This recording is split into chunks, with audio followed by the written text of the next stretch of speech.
Day. We welcome now into the Element Well studio Representative Manley Barton. He represents District 109, and he is the nominee as Speaker Pro Tem. Recently that occurred. Congratulations and welcome, Representative Barton. Thank you, Gerard. I was very honored and humbled by the show of confidence, I guess, in me to fill this role coming up in this new term. So I'm looking forward to it. Yeah, well, you should be. It's awesome, and you guys are going to be under the dome here, I guess, in less than a month. Yes, I don't know, 26, 27 days, something like that. So yeah. it's going to get here before we know it. Well, it should be an interesting and an eventful session, and we're going to have a new speaker. Looks like that Jason White is likely to be voted in. Right. He's the nominee as the speaker for the chamber. We've got a returning incumbent lieutenant governor, a returning incumbent governor. So at least the two-thirds there stays the same. Little change over there in your chamber. In the House, tell us what you see as being the priorities legislatively in 2024. Well, I think there's probably 3 or 4 things that have been in the news. It's been on talk radio a lot about, and we'll see where they go once the session starts. Certainly, we've got there's a lot of been discussion about school choice. That's an issue out there. I'm sure we'll look at that extensively. There's still some discussions about income tax, about what we may do there. The income tax elimination we did a couple of years ago brought us down to a 4% flat tax. It comes in over a 3 or 4 years period, and so we're not there completely. So anything we might do now would tag in on the end of that, and so. But in that same discussion, there has been also, while we're talking about that, we have the highest grocery tax in the country. Should we do something about that? There was a period in the mid-'90s when car tags got so expensive, people sometimes their purchase of a car was. You might say they looked at, what's the tag going to cost of this thing if I buy it, and so the legislature at that time did something, basically cut the car tags about in half, and so we're kind of there again. I mean, it's been 25, 30 years, and so, that's something a lot of people want us to look at. Can we do something about car tags? So I think on the tax issue, we're certainly going to look at income tax. I think there will be some discussion about a grocery tax. And somewhere in that mix, there's going to be a discussion about could we or should we do anything about car tax. So all of those things are several $100 million if you take it, if you do something. So all of those things will be part of that discussion. Certainly, there's been a lot of discussion this summer in the campaigns about the health care situation in the state. Ways that we can do something. The governor has weighed in on that also. Yep. As a part of that, I think the Medicaid expansion.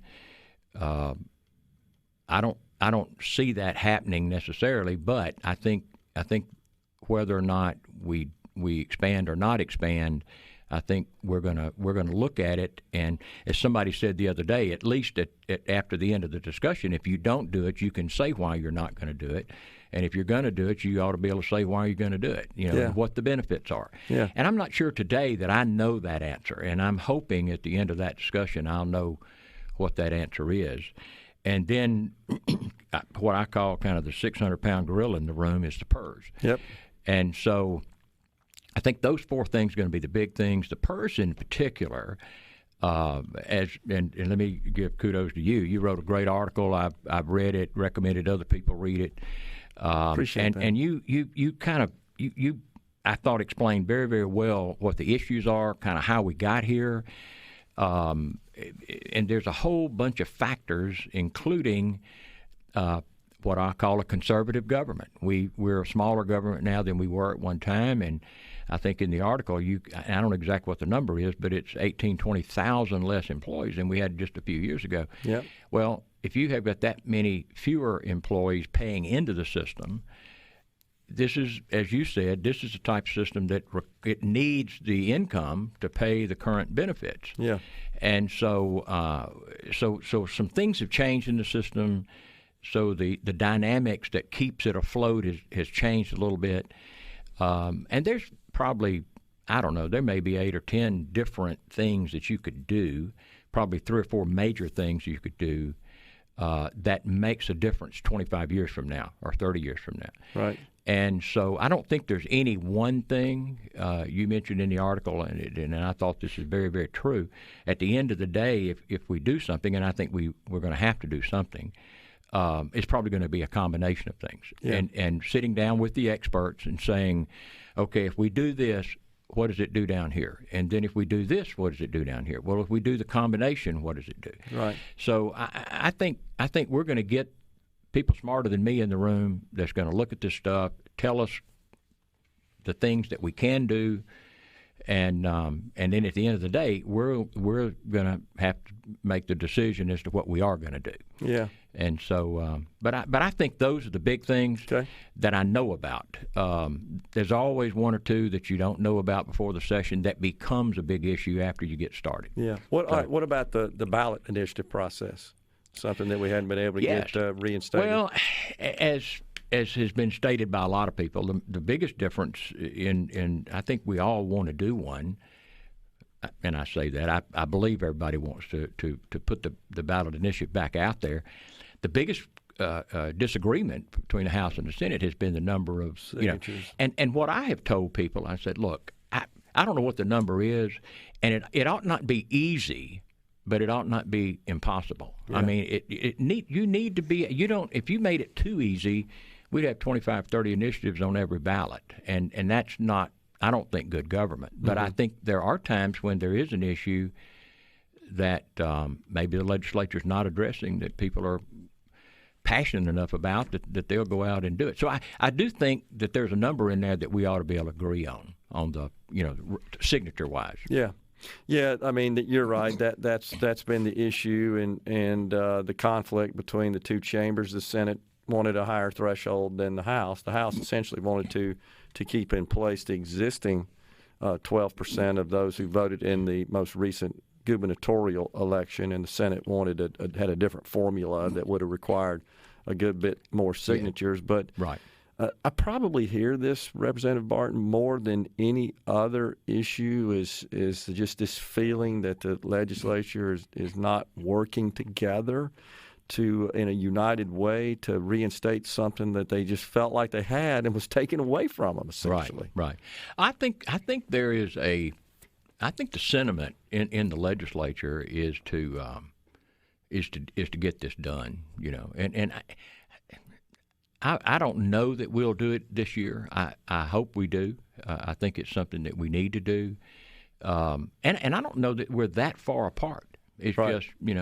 just for whatever reason, we just could not get to a number that both ends would agree with. Yeah. And so, we've had some changes in folk, and the Senate's had some changes also. But I think we're going to put a good faith effort into trying to bring something out. And of course, this is something that the citizens have to ratify at the ballot, because this would be an amendment to the Constitution. That's right. So whatever the House and Senate would agree on does not require approval by the governor, because this would be a resolution that would be referred to the ballot. It has to be a statewide election. So 2024, right. We do have statewide elections. Right. That would be timely. Yeah. I think the next would be 26. Yes, I think so.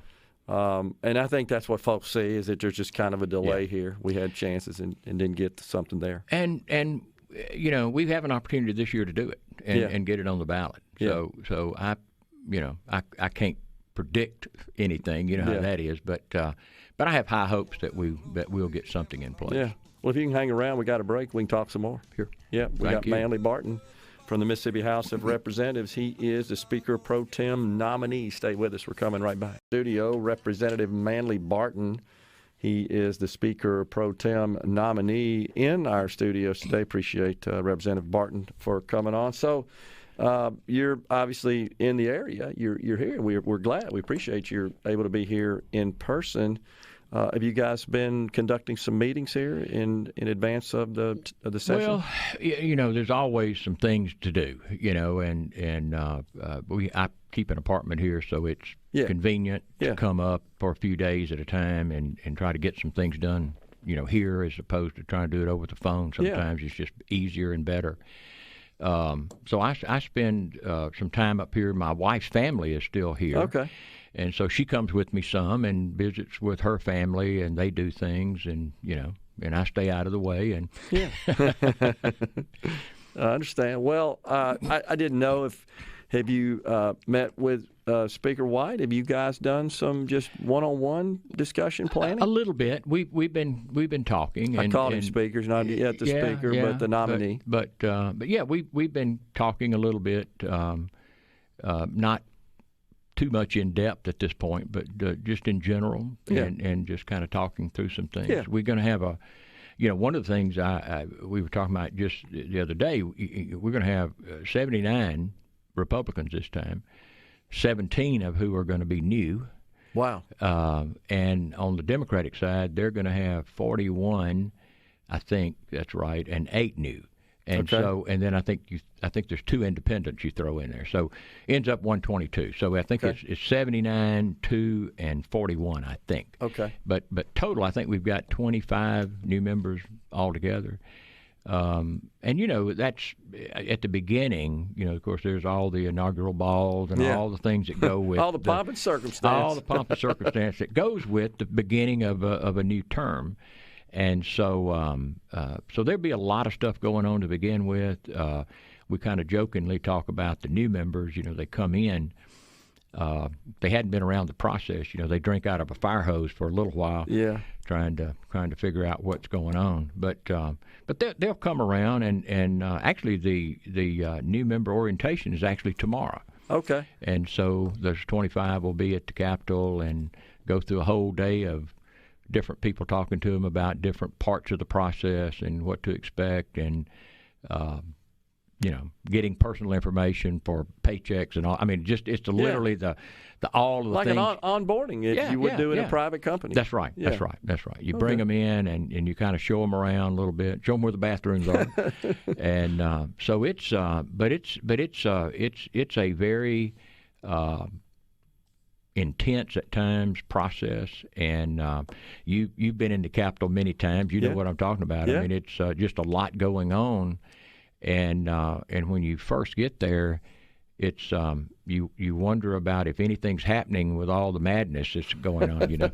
But there actually is work getting done. Yeah. And so that's right. So it's and in some respects it's fun. What about committee assignments? You see anything kind of earth-shaking there? I mean, you got lots of new folks, you got lots of returning folks, but you got a lot of committees. You got a lot of committees, that's right. And so you've got probably in the House, there's, I forget, 38, maybe 40 committees. That means there's 40 chairmen, there's 40 vice chairmen. So that's 80 right there, if there's 40, and I'm not sure exactly what the number is. And so you get into a numbers game. You've got a bunch of new people that's coming in, like in our case, 17. So you've got some experience across the board on the other side of the aisle. Or do you take advantage of that, or you not, or do you? And it's the same situation in the Senate. Senate runs into that same problem. Actually, a little more difficult. I was just fixing to say it's probably even the problem exacerbated down there just because there's only numbers. The numbers. Yeah. So it's an issue that Speaker will have to he'll have to figure out. Everybody writes down at the beginning of the session, what their preferences are. They'd like to be on these committees, and as best they can, they try to do that. Yeah. And so so everybody gets an opportunity to be on at least a couple of the committees they really have an interest in. Yeah. And so, but that's but that all has to happen pretty quick. Yeah. I mean, it's not within the first 2 or 3 weeks, all those committee and committee chairman, everything is announced. So all those decisions got to be made pretty quick. Is this something you and Representative White have been talking about? Well, not specifically in terms of this person with this committee. We've talked about the fact that that's got to happen. Okay. And it's a very short time frame. Okay. And so but yeah, at the proper time, we'll probably sit down, and he's got ideas. I probably have some that I can throw out on the table, and but at the end of the day, it's his decision. Right. Yeah. I just wasn't sure if he kind of sought input from you as the probable speaker pro tem here. Is that kind of part of the process? I get think it. I think it is. Yeah. If they're elected, I mean, they have the power to do what they want. That's the way the system works.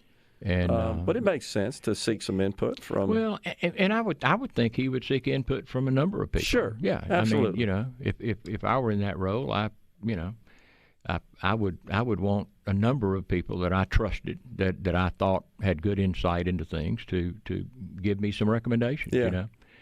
And but yeah, he's got a tough job. It's a tough job, and but that goes with being the speaker. You know?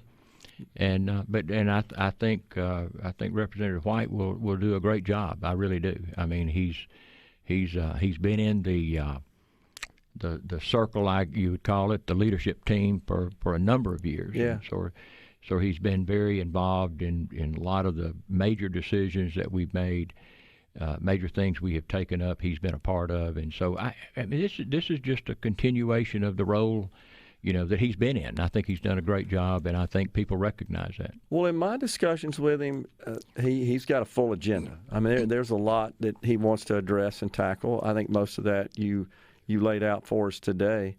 But he doesn't seem to be interested in wasting any time in getting on those things. Right. I mean, that's been my sense of it. Yeah, I think you're right. I think you're right. Do you expect, and you may find this to be an unfair question, do you expect that he and Lieutenant Governor Hoseman will have a good working relationship? I think so. I believe so. Yeah. I've always had a great relationship with the Lieutenant Governor, but that doesn't mean we agree on a lot of stuff. Sure. I mean, we disagree on things, and when we disagree, we disagree, and I don't mind telling him I disagree with him. Yeah. But there hadn't really been that many disagreements. Most of the things we've disagreed on have been kind of minor things. Okay. When you get down to trying to finalize something, and you got one or two little things that you're trying to make a point to get. We've certainly disagreed on some things, but generally I get along very well with Lieutenant Governor. I think, and I think Jason White does too. Okay. Well, I guess what I think the people see, Representative Barton, is that you think about tax reform, major tax reform, education choice, the ballot initiative, all things that kind of went to the Senate and died. Yeah. And I think folks see that, and there's this perception that there's lack of full alignment on some of these high-profile issues. Well, there's no question that we have different opinions about how to solve some problems. Yeah. That's fair enough. But I think, hopefully, and I hate to use the word hopefully, but I'm hoping that with the changes that we have here in new leadership, that maybe we can, sit down with them and say, look, how do we get there?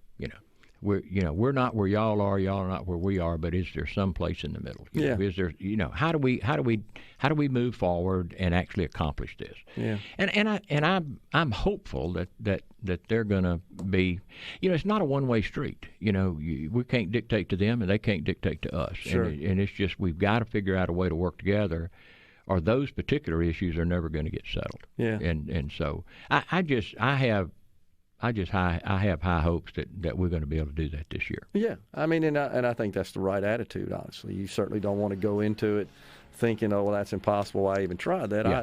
I applaud you and appreciate that attitude. I think that's the right one to have. Yeah.